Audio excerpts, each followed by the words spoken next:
Shri Gurubhyo Namah Hari Om. Om Akhandananda Sambodha Vandanat Yasya Jayate Govindam Tamaham Vande Chidananda Tanum Gurum.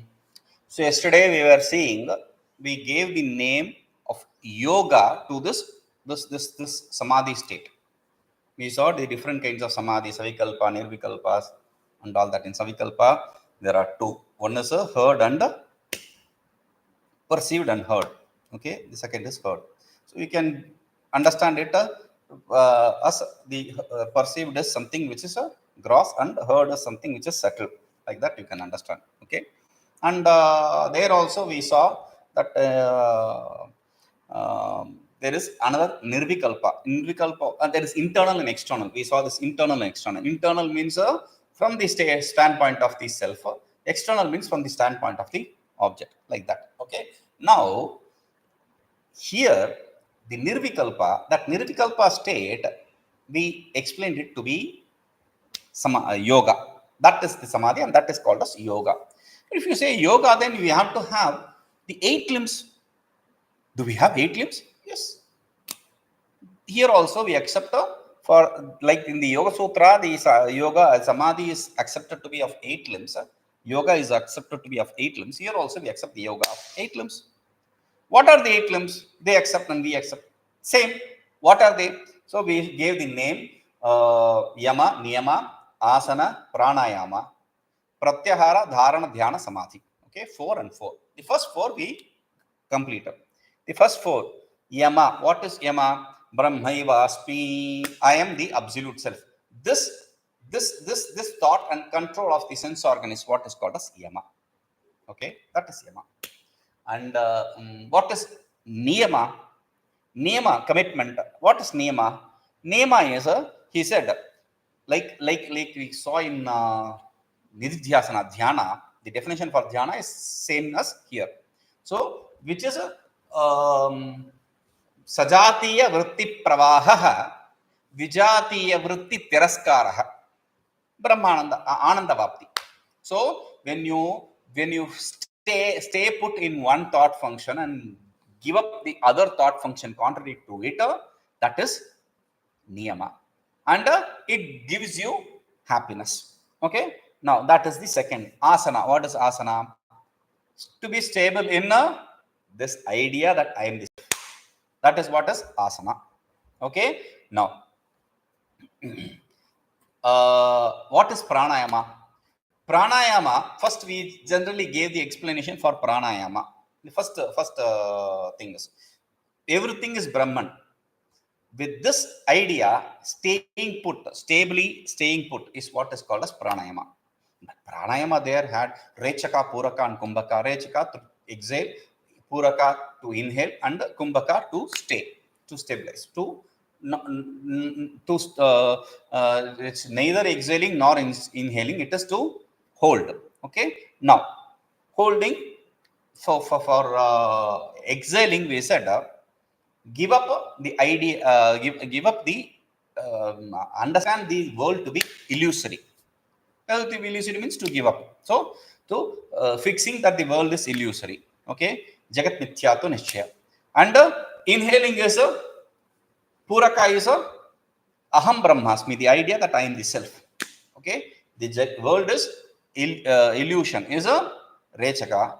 I am the self is a puraka. And staying put in that idea is a kumbhaka. Okay.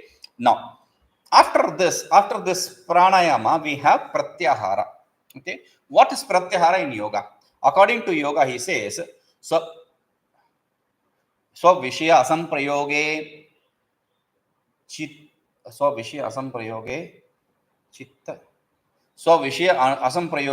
chitta swarupākara iva, swarupa anukara iva indriyanam pratyāhāraḥ. So vishya asamprayoge chitta swarupa anukara iva indriyanam. What is that? Indriyanam so vishaya asamprayoge chitta swarupa anukara iva. That is pratyāhāraḥ. Simple. Indriya means there is sense organs. Sense organs, swavishya, its object, anuprayoge, if it is not following, if it is not applied towards their respective objects. Svavishya, respective objects. When the sense organs are prevented, stopped from running towards its respective objects, then the mind, what is mind basically? What the sense organs are not important. Sense organs are important, but if the mind is not there, then what is the point of having the sense organ? So the mind is which travels through the sense organ. So when you are not applying it to with respect to the respective objects, then what happens is the mind stops running. So chitta swarupa anukaraiva, like the mind as though has attained its inherent nature. That is what is a pratyāhāraḥ. Okay, so pratyāhāraḥ means to pratyāhāraḥ, to remove it, to withdraw it. Okay, now what is withdrawing here? vijñeyo'bhyasanīyo tyaktvā manasaściti majjanam pratyāhāraḥ vijñeyo'bhyasanīyo mumukṣubhiḥ vişayeṣvātmatāṃ tyaktvā manasaściti majjanam pratyāhāraḥ. So what is there? Sense organs not running behind its respective objects. The mind getting established in the inherent nature. That is what is the pratyāhāraḥ there. What is here? Viṣayeṣvātmatāṃ tyaktvā, by giving up the idea of self in the objects. If you see, the whole idea is you see the existence there. The existence belongs to the self. Instead of seeing it as the attribute of self, of the nature of self, you are seeing it as the nature of object. So atmatāṃ tyaktvā, by giving up the idea of self in the non-self, you give up the idea of self from the non-self. What happens? Your mind stops running behind the non-self, because non-self is not self. A non-self does not have any existence. B now, right? So your mind stops. Your sense organs stops traveling towards the objects. Okay, first tick. Second is a mind chitta swarupa anukara iva. The mind as though has attained its inherent nature. What is that? Here, manasaściti majjanam, the mind immersing in the majjanam, getting immersed in the consciousness. pratyāhāraḥ vijñeha, that is what should be understood to be pratyāhāraḥ. Same idea, right? So that is what should be understood to yes, pratyāhāraḥ. mumukṣubhiḥ abhyasanīyo muhurmuhu, the mukshu person desiring liberation should practice this. How? Like earlier he said muhu, you can accept here also. Again and again, a person who desires moksha should practice this again and again. Okay, pratyāhāraḥ. After pratyāhāraḥ, you have dhāraṇā. What is dhāraṇā? To stabilize. What is stabilizing here? Deshabandhas chittasya dhāraṇā. That is the sutra in Yoga Sutra. Deshabandha chittasya dhāraṇā. Mind stabilizing means deshabandha, binding it to an object. Desha means an object, a place. Binding the mind to an object or place is what is called as dhāraṇā, stabilizing. It may be anything. It may be Om Namah Shivaya. It may be an object. It may be a dot. It may be anything. Binding the mind to that is what is dhāraṇā. Okay, focusing. Now here, what is dhāraṇā? Yatra mano yāti brahmaṇastatra darśanāt manaso caiva dhāraṇā parā. Yatra mano yāti brahmaṇah tatra darśanāt manasah dhāraṇaṃ caiva dhāraṇā parā. Yatra manah yāti, wherever the mind goes, mind will run. Wherever it runs, tatra it's said one, you have to accept it twice. Tatra, wherever it goes, there and all. Brahmanah darśanāt, by seeing, because of seeing the self. The mind, wherever it travels, it sees only the self. Because of seeing only the self, manasah dhāraṇaṃ caiva, that is what is called as dhāraṇā. You understand? No, wait. See, you are stuck in a room. You come out of a room. Then you see You are in a forest. You understand? It's a dense forest around. So you look around, you see some gaps. So you try to escape through those path, whatever path it is. So at the end of the path, of end of the forest, whichever side you go, there should be an end. You know there is an end. So you will come to some city or some village. There is no doubt about it. Okay. Now, if you are stuck in a desert, let us say, you come out of the room, you see everywhere there is only desert. Oh, okay, this is sunrise, that is sunset, south, east, northwest, something you understand. You follow some side. Whichever side you follow, you are going to come to some village or some city. Somewhere you will reach. Okay. Now, you come out of the room, you see you are stuck in an ocean, in the middle of ocean. Oh, here also you can see the sun and all, right? Yes, you can see the sun and all. In the case of desert, there is less risk. But in the case of ocean, there are more risks. If you come out, if you try to jump, escape, sun, okay, somewhere there is a shore, right? So let us jump. If you are going to jump, then there are fishes, kinds of fishes which can eat people. Okay, snakes and other things. Even if it is not going to kill you, the hypothermia will kill you. Okay, it's very difficult to go to the other side without any protection. Now, that is the kind of situation you are in. Your mind runs behind the object, but you see only the self. Wherever you see you see only the self. What is there to go? It's all self. What is there to see? Your mind stops running behind the object. Do you understand? So that is what is called as a dhāraṇaṃ. Manasaha dhāraṇaṃ. That is what is called as a dhāraṇa of the mind. Sa parā dhāraṇā matā, and that is called as a establishing mind like this is accepted to be superior stabilizing. Superior stabilized state. Okay, dhāraṇa. Okay. Now, after dhāraṇa, dhyāna. Okay, the penultimate state, dhyāna. What is dhyāna? Tatra pratyāhāraḥ dhānaṃ. That is the sutra in yoga. Tatra pratyāhāraḥ dhānaṃ. Tatra, there, in that dharana object, wherever you are doing dharana, with respect to that, pratyaya, your thought function, ekatānata, having the same thought function, changeless thought function of the same object, that is called as dhyana. Holding it for a long period is called as dhyana. Okay. Now, what is dhyana? Contemplation. What is dhyana here?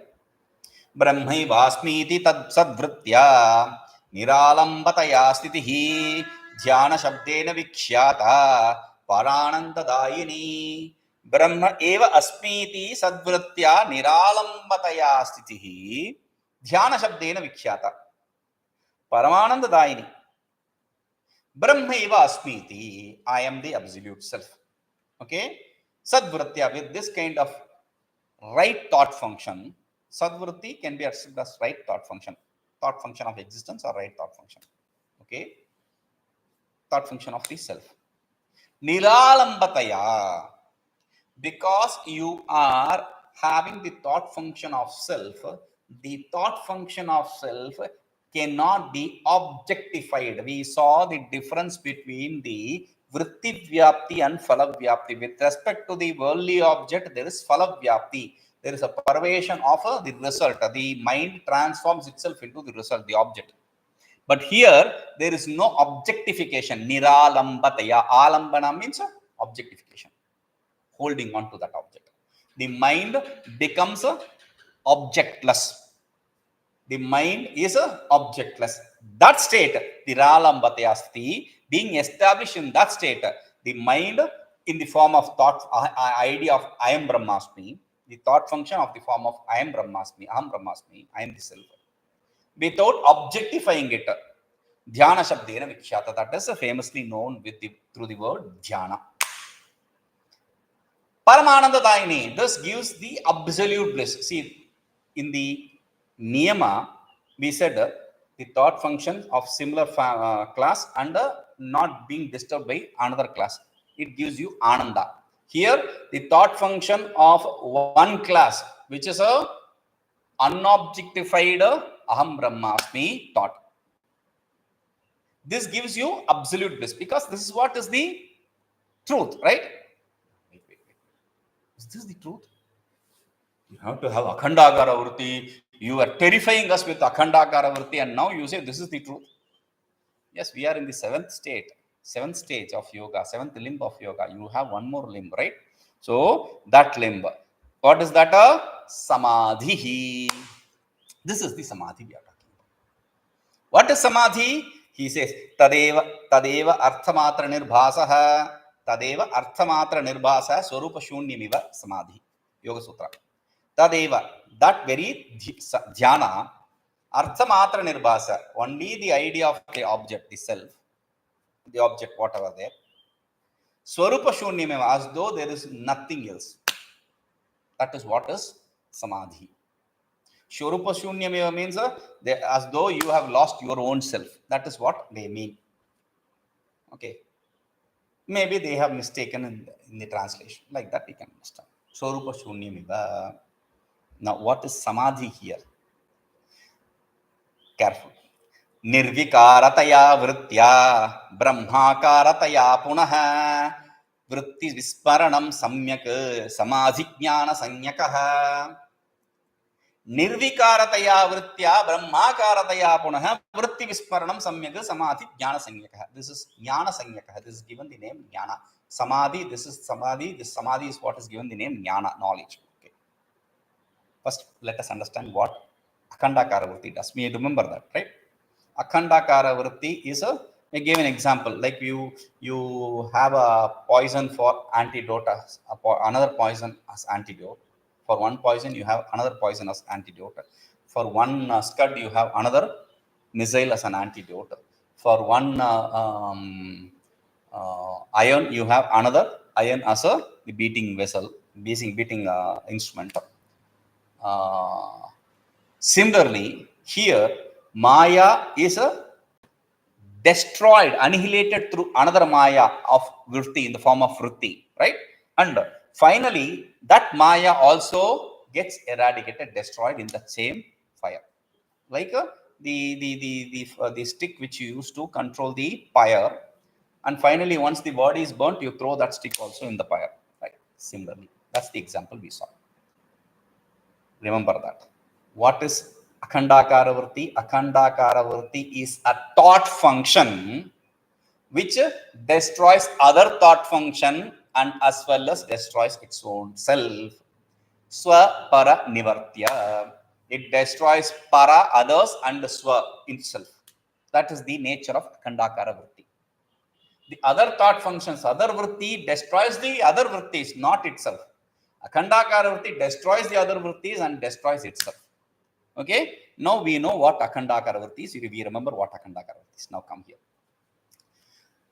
Vṛttyā, brahmakāratayā, nirvikāratayā, vṛttyāhā, for the vritti, for the thought function, which is of the form of brahmakara, which is of the form of Brahman. Because if it is of the form of Brahman, nirvikāratayā, it is without any change. It is not objectifying. It is only vritti vyapti. There is a thought function of the self.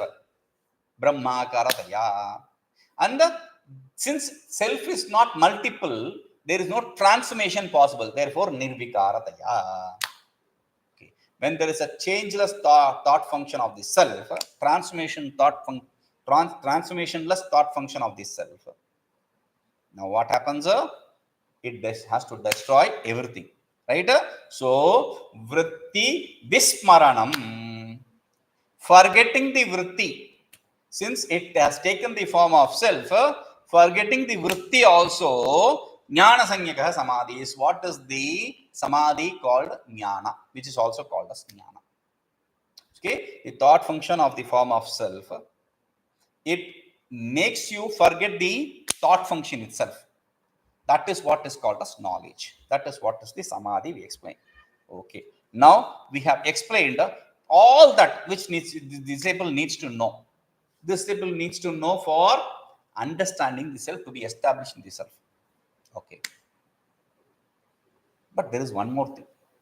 What? Like in yoga, after explaining in the first pada, all the sutras are in the first pada. He is explaining what is yama, what is niyama, etc. What are the results you obtain for doing that and all.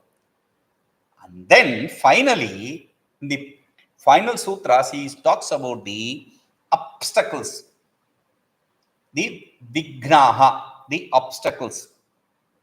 He calls it vikshepaha. Okay. So in two sutras, he talks about two sutras. Why should he break it in two sutras? He explains the vikshepa and the ones that which gives a helping hand to those vikshepas, which always exist along with vikshepa. That is also explained in two sutras. What are they? He says, vyādhisthāna, samshaya pramāda ālasya avirati, bhranti darśanām, alabdha bhumikattvam, anavastitihi, chitta vikshepaha, te antarayaha.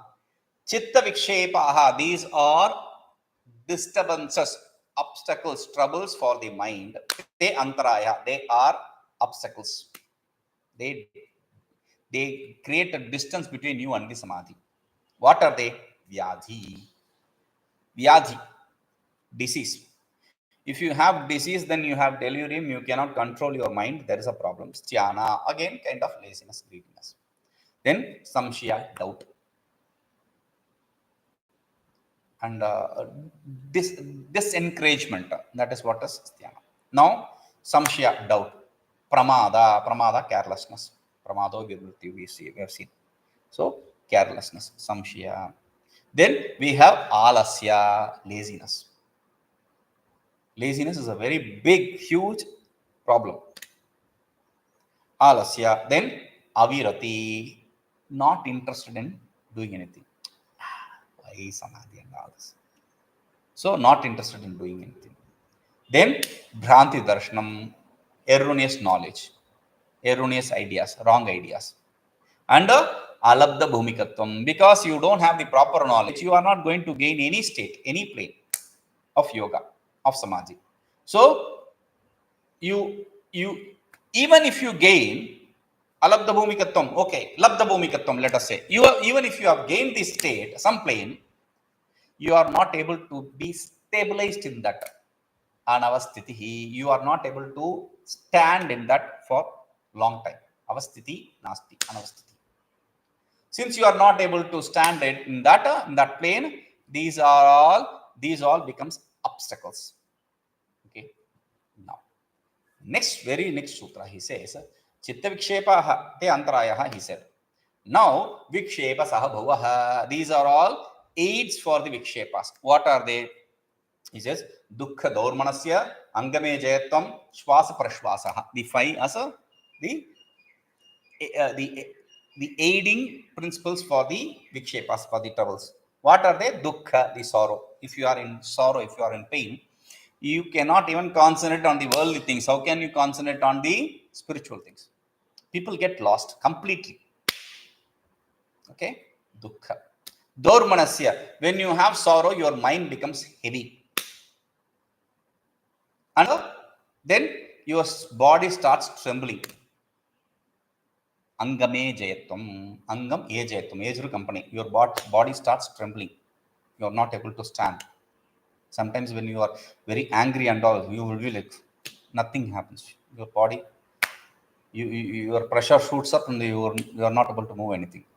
Right? Then, shvasa prashvasaha. Breathing, exhaling and inhaling is also a problem. So, stop exhaling and inhaling. No, that is not what is said. See, normally, when you are going to do pranayama, according to the yogic principle, what happens is the pranayama becomes dirgha sukshmascha. It becomes extended and very subtle. Your prana becomes elongated and subtle. You won't even feel that you are breathing. The yogi is breathing. That's the kind of state one becomes. And this, while doing meditation, doing japa, we have experienced many times. There are two states when you come out of meditation without knowing what happened. This is one. The other, that is two. That is You forgot to breathe. Your mind forgets to breathe, and suddenly it remembers, oh, I should have to breathe, and it wakes you up. Okay, your breathing has become elongated and subtle. So it wakes you up to make you breathe. The other is you went into sleep and you are snoring. Okay, so there is a difference, subtle, very, very big difference. You can understand it naturally. So now, normally if you are breathing, there is no issue. You don't even realize that you are breathing. But let us suppose you have wheezing and all those problems. Now the breathing itself becomes heavy. Breathing itself becomes a pain. Okay. If your breathing is very short, also there is you have to be careful that you breathe. So these are things which are said here. Okay, shvasa prashvasaha, not stop breathing. Now what is said here? Samādhau kriyamane tu vighnaḥyayanti vaibalat anusandhanarahityam alasyam bhoga lalasa bhayam tamascha vikshepah tejaspandascha shunyata evam yad vignabahulyam tyajyam tad brahma vijñanīh. Samādhau kriyamane tu vignaha ahi ayanti vaibalat anusandhanarahityam alasyam bhogalalasa bhayam tamascha vikshepah tejaspandascha shunyata. There are 8 enumerated here. Evam yad vignabahulyam tyajyam tad brahma vijñanīh. Samādhau kriyamane tu. Definitely when you are performing this samadhi, practicing this samadhi, balat vignaha ayanti. The troubles, the obstacles, they come forcefully, balat, forcefully. It is said, shreyamsi bahu vignani. Any good activity you are going to perform has obstacles. Good deeds has obstacles. Shreyamsi bahu vignani. That's a Sanskrit idea, statement for that. Now, this is the shreyas, ultimate shreyas. This is what is referred to as shreyas in the Sanskrit. There is shreyas, there is prayas. Prayas is worldly gains. Shreyas is the ultimate gain. Now, there are absolutely a lot of obstacles which are going to be there. Now, vignaha balat ayanti, they will come with force. Now, what are those? Anusandhanarahityam, not able to continuously think enough. Anusandhanarahityam, not able to remember things. 1. Alasyam, laziness. Laziness. That is a very big problem, I told you. When you are lazy, when you are not interested in doing anything, what are you going to do? Your mind is not going to keep quiet because you are lazy. Your mind is going to dream, imagine things. Manorajya, it will lead to manorajya. Manorajya means daydreaming. Now, if you are going to daydream, you are going to repeatedly dream whatever is going to bring you some joy. Right? Now, that object which you are repeatedly dreaming, you become attached to it. You become greedy for experiencing it. Bhoga lalasa. Lalasa means greediness. You gain greediness to enjoy it. Okay. Now, will you be able to gain it or not? You don't know. Will you be able to gain it completely? You don't know. So therefore, bhayam, fear. Okay. Now, fear is caused by ignorance. Tamaha. And there are other disturbances. Vikshepaha. Somebody calling you out of meditation, you got a WhatsApp message, things like that. Vikshepaha, the other obstacles, the other disturbances. Tejaspandascha. What are the other disturbances? Just name one. I'll name 2, he says. Tejaspandascha. This is a very interesting thing. Yeah, I didn't expect it to be said here.